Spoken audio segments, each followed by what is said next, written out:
Hindi hadlang ang mga kabudlayan nga aton ginaagyan para makuha naton ang aton mga ginahandog. Ako si Josephine Paborada, miyembro sa House of Families sa Camillion. Ako si Mary Claire Palmihar, isa ka nanay kag may 4 ka mga kabataan. Ako si Rex Agomo, isa ka tatay, simpleng mangunguma, may 2 ka anak nga ginatinguan ko nga mapatapos sa pag-eskwela. Sang una, nahatagan man ako sang opportunity nga makapag-eskwela kag magamit ko man ang akon nga tinun-an.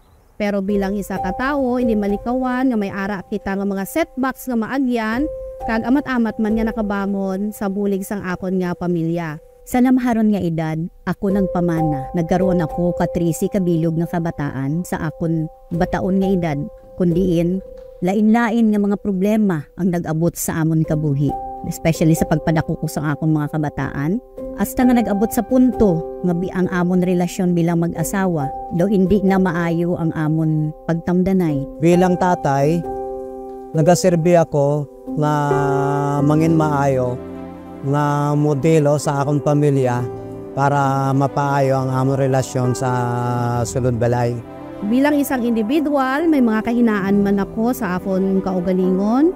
Halimbawa na lang ang nabudlayan ako nga mag-connect sa iban nga tawo nga nakaapekto man sa akon pagpadako sa nga kabataan kag sa akon relasyon sa akon pamilya. Salamat kay may ara nga House of Families nga kung sa diin nagakadto ang mga ginikanan, wala sila nagakahuya sa paglatag sang ina nga lain-lain nga mga problema. Sa akon diri pagpartisipar sa House of Families, natun-an ko na maghatan sang value sa tawo regardless man sang ila experiences kan status sa kabuhi. Diri nabuligan ako nga develop ko ang akon mga skills kag ma-discover ko pagid ang akon kaugalingon. So diri sa amon sa House of Families, nakabuild kami sang relasyon sa iban nga mga ginikanan. Diri ko nabatyagan sa House of Families ang ginatawag nga pag-inunok-danay. Nga bisan hindi mo siya kadugo, mabatyagan mo ang paghigugma nagapatunga sa amon sa isa kag isa.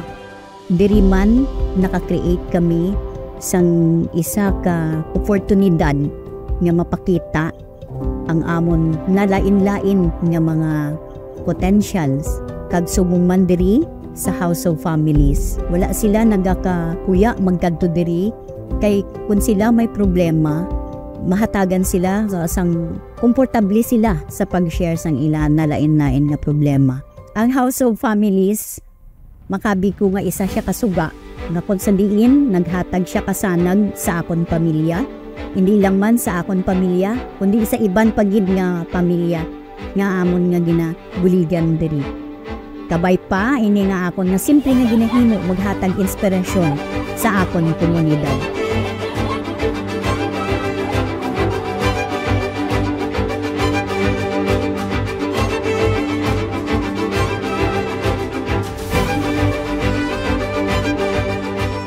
Diri sa House of Families, ang mga parents, ang mga bata, gina-engage namon sa sari-saring activities. Para sa mga parent, may ara man sila diri nga livelihood skills training activities sa kung diin makabulig man sa ila. May ari kami diri nga regular activity man, life skills nga mga learning sessions para sa mga bata.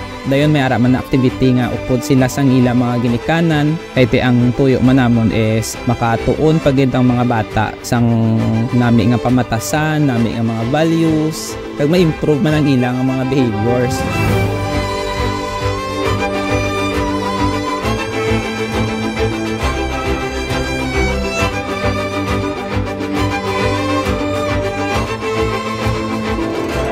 I am both honored and delighted to have this opportunity to speak about one of the most impactful aspects of our work at Camillion, the House of Families at our Family Development Center. Our House of Families is not just a physical space. It is a sanctuary of support and empowerment. This program is a testament to our commitment to transforming families and communities. At the core of our mission is the belief that every child and every family deserves a chance to a better life. The House of Families is a place where this belief is brought to life each day. Our House of Families complements the broader Chameleon program on family empowerment by making families the actors of change in their communities. Through this program, we aim to create a positive impact on the community and work towards attaining Chameleon's vision, which is a world without sexual violence. As I speak now, I am very proud to be a part of an organization that is not only making a difference in individual lives, but also creating positive change within communities. It is a journey of empowerment, and I'm grateful to everyone who has played a role in the remarkable endeavor. Thank you for your support and for sharing in our vision of a brighter future for these families. Together, we can make a difference that will last for generations to come.